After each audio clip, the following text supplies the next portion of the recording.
A box like this is called rigid box. Generally, a box consists of two parts. The top cover is up box. The bottom below is bottom box. Do you know how it is made?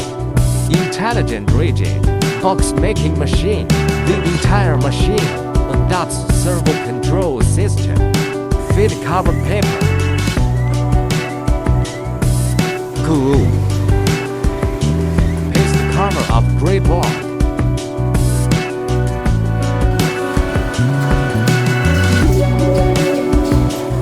Spot.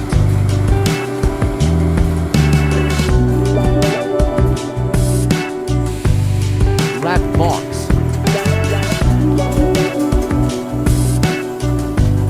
Pressure bubble.